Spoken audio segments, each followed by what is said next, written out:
Hello students, welcome to my YouTube channel Rehan's Academy. Students, today we are going to discuss the topic monophthongs and diphthongs. Students, जैसे मैंने पहली video में बताया कि English के total 26 alphabets में से 21 कॉन्सोनेंट्स और 5 वॉवल्स हैं। इन 26 लेटर्स की 24 कॉन्सोनेंट साउंड्स और 20 वॉवल साउंड्स है। जब किसी साउंड को बोलते समय एयर स्ट्रीम में कोई रुकावट होती है तो इसे कंसोनेंट साउंड कहा जाता है। एयर स्ट्रीम में रुकावट का मतलब है कि हमारे माउथ ऑर्गन्स मुंह से निकलने वाली हवा को कम्प्लीटली या पार्शली रोक कर छोड़ते हैं। जैसे प या ब का साउंड बोलते समय लिप्स को बंद करके खोलना पड़ता है, तभी ये साउंड पैदा होते हैं। एयर स्ट्रीम में रुकावट के बिना कंसोनेंट साउंड नहीं बोले जा सकते। और जब किसी साउंड को बोलते समय कुछ रुकावट नहीं होती है तो इस साउंड को वॉवल साउंड कहा जाता है। वॉवल साउंड को हम दो टाइप्स में कैटेगराइज कर सकते हैं, monophthongs and diphthongs. Monophthongs word दो शब्दों मोनो और फथोंग्स का कॉम्बिनेशन है। Mono meaning one and phthongs meaning sound. इस तरह से एक सिंगल वॉवल साउंड को मोनोफथोंग कहते हैं। जब एक वॉवल साउंड को उच्चारण करते समय एक फिक्स्ड बिगिनिंग और एंडिंग होती है और आर्टिकुलेशन में ऑर्गन्स ऑफ स्पीच एक कांस्टेंट पोजीशन में होते हैं तो इसे मोनोफथोंग्स कहा जाता है। मोनोफथोंग्स को प्योर वॉवल्स भी कहा जाता है। आरपी मतलब रिसीव्ड प्रोनाउंसिएशन ऑफ इंग्लिश में टोटल 12 प्योर वॉवल्स होते हैं, जिसमें से 7 शॉर्ट वॉवल्स हैं और 5 लॉन्ग वॉवल्स हैं। जब किसी साउंड सिंबल के बाद कॉलन वाले बिंदु लगा दिए जाते हैं तो ये लॉन्ग वॉवल साउंड है। Let's have a look at monophthong symbols. First sound आ साउंड, जैसे अनार वाला आ और इंग्लिश में अबाउट शब्द में अ साउंड है। नेक्स्ट आ आम शब्द में आ का साउंड है और इंग्लिश के फादर में आ साउंड है। नेक्स्ट सिंबल आई विदाउट टिचल और आई विदाउट डॉट। ई छोटी ई इमली में ई का साउंड है और इसी तरह इंग्लिश के सिट बिट फिट और थिन में छोटी ई का साउंड है। आई को जब डॉट के साथ लिखा जाता है तो ये बड़ी ई का साउंड है। जैसे हिंदी के ईक शब्द में ई का साउंड और इंग्लिश में फ्लीस और सी वर्ड्स में बड़ी ई का साउंड है। इसी तरह से नेक्स्ट यू सिंबल ऊ साउंड है। जैसे हिंदी के उल्लू शब्द में ऊ का साउंड है, इसी तरह इंग्लिश के पुट और पुल में ऊ का साउंड है।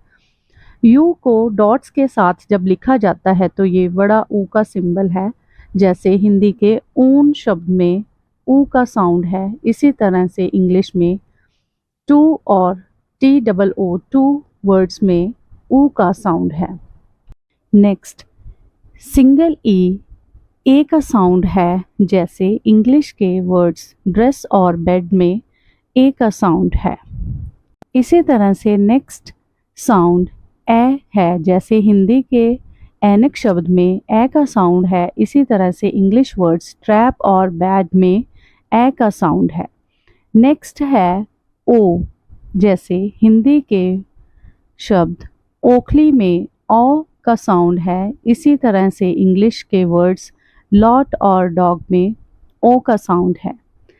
नेक्स्ट सिंबल में ओ का साउंड है, जैसे हिंदी के शब्द औरत में ओ का साउंड है, इसी तरह से इंग्लिश में थॉट शब्द में ओ का साउंड है।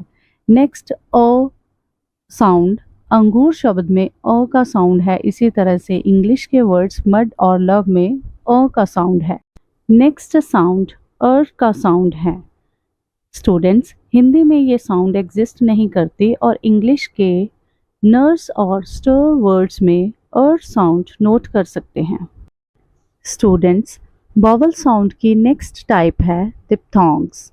अब ये डिप्थोंग्स क्या है, let's understand. Students, Diphthongs is a combination of two words, die meaning double and phthongs meaning sound. इस तरह से डबल वॉवल साउंड को डिप्थोंग्स कहा जाता है। डिप्थोंग्स को ग्लाइड वॉवल्स भी कहा जाता है क्योंकि वॉवल साउंड को बोलते समय जीभ की पोजीशन स्मूथ और ग्रेजुअल होती है, इसीलिए इन्हें ग्लाइड वॉवल्स भी कहा जाता है।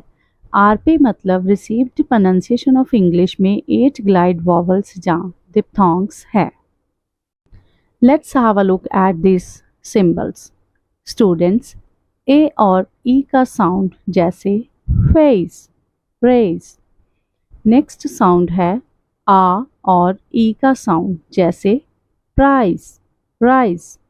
नेक्स्ट साउंड है ओ और ए जैसे बॉय, ओय, it's choice.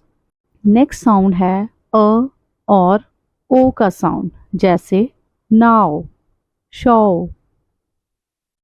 Next sound is ई और अ का साउंड जैसे ईयर, नियर, हियर।